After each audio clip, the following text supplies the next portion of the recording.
Hey everybody, welcome back to Off the Grid Tiny House. We're on day 25 of our 50-day challenge, halfway through. In our last episode, we installed our rough plumbing, and in this episode, we're going to install the first part of our rough electrical, which is the gang boxes and wiring. Electricity is not as difficult to understand as you might think, and with new construction, it isn't dangerous at all, because you don't connect the power until the very end. I'm going to drastically simplify things here, so this is by no means a complete description of electricity, but I want to take some time right now to give you a basic understanding. It'll help you to think about electricity as water, since you're most likely more familiar with how water acts than how electricity acts, and the two act in very similar ways. Just like a water pump can force water through a pile of sand, a battery can create electric force that can turn on a light bulb. When we talk about water, we use the term water pressure to describe how powerful the force is that moves the water, and for electricity, we call this measure of electrical power voltage.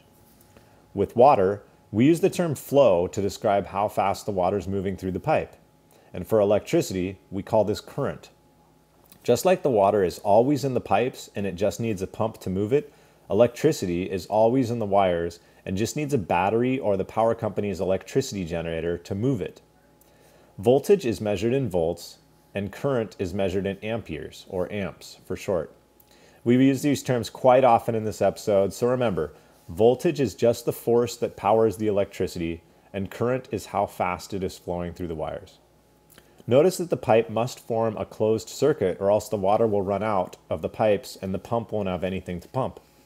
In a similar way, our electrical wires must always return back to the power station where it came from.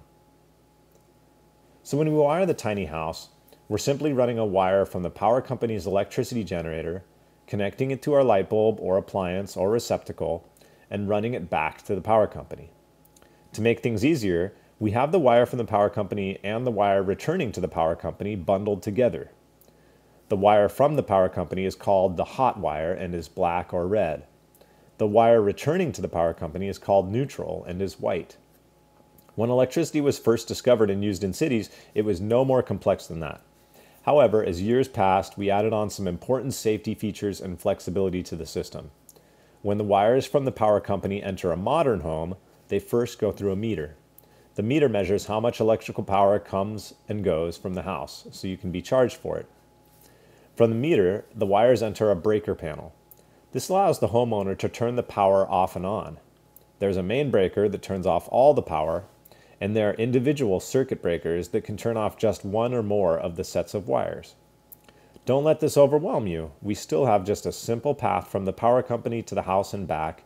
We just threw a couple switches in the middle. Another modern safety feature is called grounding. Just like the material of the pipes keeps the water from spilling out and getting someone wet, wires have insulating material covering them to prevent the electricity from getting out. But what happens when one of those wires gets cut?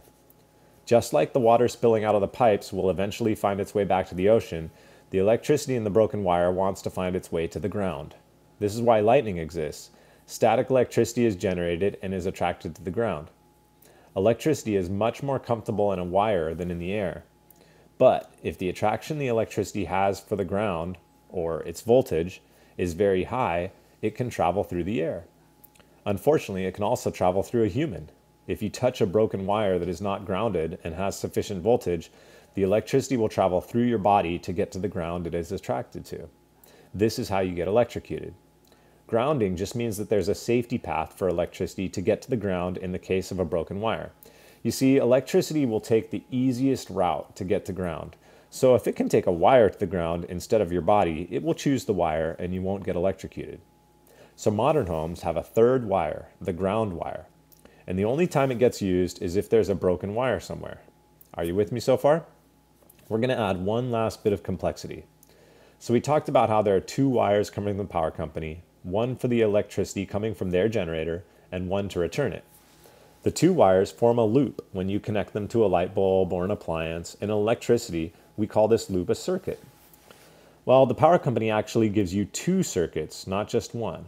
So there are two hot wires with electricity coming from the power company. However, instead of using two more wires to return the electricity to the power company, both circuits share the same neutral wire. This allows us several options as we wire up our tiny house. we can connect our lights or appliances to one circuit or the other circuit. They will both work just the same.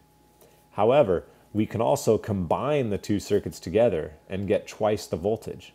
This is great for appliances that are really hungry for electricity, like the induction cooktop we will be installing. So let's review. We have two hot wires coming from the power company. Each of these have 120 volts of electrical power in them.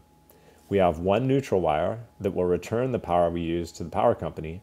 And last, we have a ground wire that's only used for emergency to ensure people don't get electrocuted. Let's take a quick overview of what we hope to accomplish today. We will first nail what is called a gang box to the wall framing at every location where we want a light switch, a receptacle where we can plug something in, an appliance, or a light bulb. Next, we install our breaker panel. Think of the wires from the power company as the roots of a tree and the breaker panel as the trunk. The trunk connects the roots with all of the branches of the tree, and those are all the wires that we will be running through the tiny house. In fact, they're even called branch circuits. We will then run a cable from each of the game boxes to the breaker panel. A cable is a group of wires because remember, we always need at least one hot, a neutral, and a ground to keep the electricity working safely. To most people, what exists inside their home's breaker panel is a mystery, and if you've ever seen what is inside of one, you'd probably be a little intimidated. The reality check is that breaker panels are extremely simple metal boxes. So the panel is really not complicated at all. Here we have our two hot wires, both black, and they come down here and they connect to these long metal strips. And you can see these metal strips come together like teeth, and they interlock and they alternate. And that's where our breakers are going to go on. So then we have our neutrals. We have our neutral wire here that's connecting to our neutral bars. And each of the breakers, the hot wire for the breaker will connect to one of these, and the neutral will be wired up to one of these. And here we have our ground, and you notice the ground is not coming from the power company. The ground is just going eventually, you can see it up there, it's going to a ground rod, and we'll be installing a ground rod later in the build. The reason they interlock like this is because if you have a large circuit like our induction stove, you have a breaker that takes up two spots. And so you can see it's going to get hot power from this one and hot power from this one.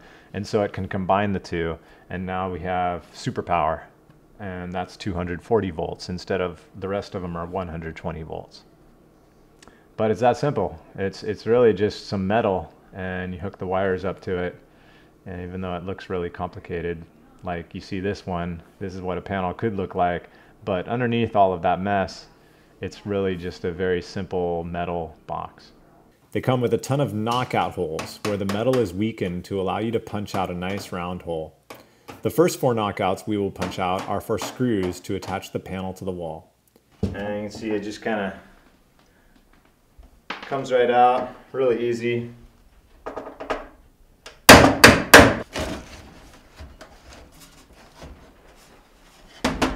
We want it to be flush with the back.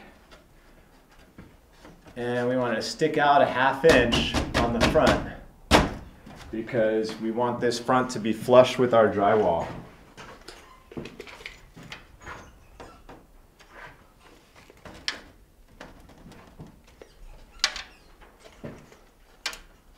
Okay.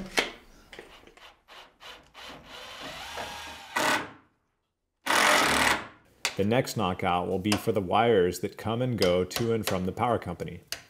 We'll discuss wire sizing in more detail in our next episode, but for now, just understand that just like a ton of water flowing through a small pipe can break the pipe, a ton of electricity flowing through a small wire can overheat the wire and possibly cause a fire. So we need to use large wires to connect our breaker panel to the power company because all the electricity for the entire tiny house will flow through these wires. You can see that the hot, neutral, and ground wires are all bundled together in a cable. We run it from the power inlet of the tiny house to the main breaker panel. From the breaker panel, the power is divided up into circuits. Here you can see the different circuits I've planned to use. I've left some openings for future expansion if needed. It's a good idea to put your more powerful circuits closer to where the main line comes in. If you're enjoying these videos and learning a lot, there's many ways to help us out. You can like the video, subscribe to our channel, Visit our Patreon page, and for a small monthly donation, get access to things like behind-the-scenes videos and Q&As. If you're building your own tiny house, you can use the links in the description below to order your tools and materials. We really appreciate all those who've helped us out and make this channel possible. I had already decided where I wanted to place all of my outlets, switches, and appliances, so now it was just a matter of nailing a blue single gang box into place at each of the planned locations. It might help for you to walk around the tiny house and think about where would be a convenient spot for your light switches and outlets. It's really up to you as far as how many outlets and lights you want in each room, but electrical code calls for one outlet every 12 feet and one outlet every 2 feet in the kitchen, since it's more likely you'll have appliances to plug in there. So the first thing we did is make what we call a story pole. And this just allows us to, instead of using a measuring tape, we can just carry this with us and we don't have to do the measurements every time. So these three measurements are 18 inches, 24 inches, and 48 inches. The 18 inches we'll use for outlets. The 24 inches we'll use for running wires through the studs. The 48 inches will be for our switches. So first thing we'll do, we have an outlet here. Make a little mark. And then we've just got a piece of scrap 1/2-inch plywood, and this will act as our drywall. So you want the end of the gang box, we call these, electrical box, call them gang boxes.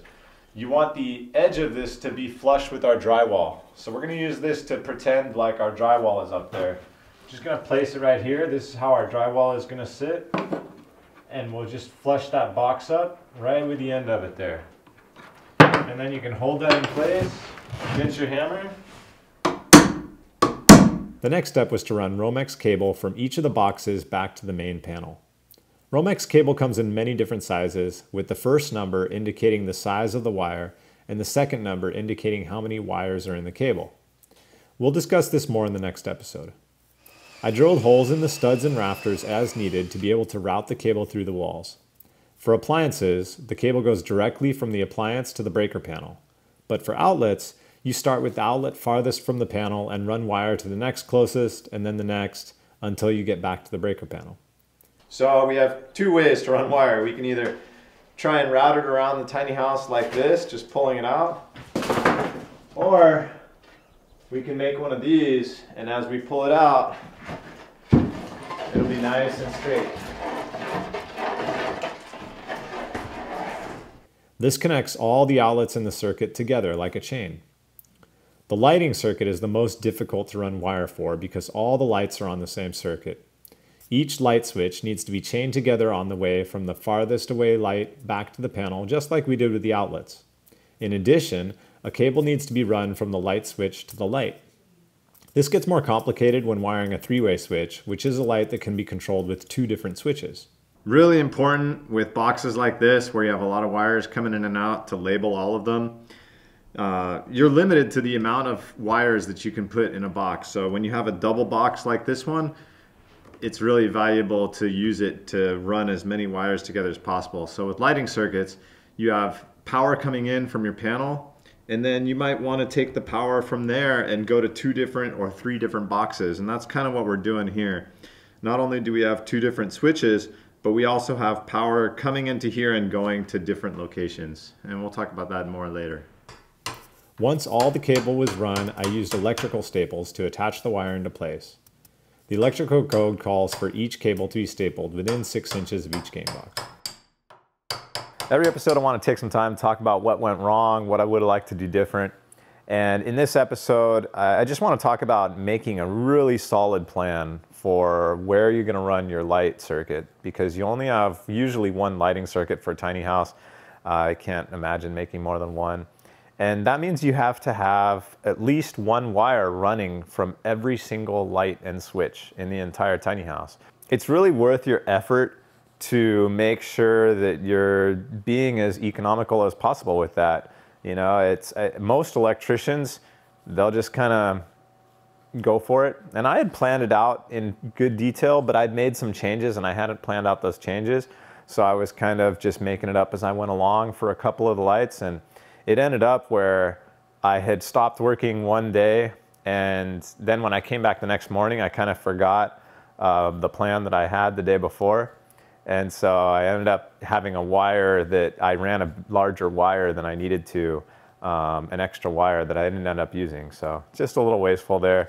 If you want to save money, wire can be very expensive. Definitely recommend planning out how you're going to get from each light to each switch to the panel. In our next episode, we'll be finishing up the installation of our rough electrical, making up the wires inside the boxes, and also wiring our main panel. I hope you can all join me in our next episode as we complete the installation of our rough electrical.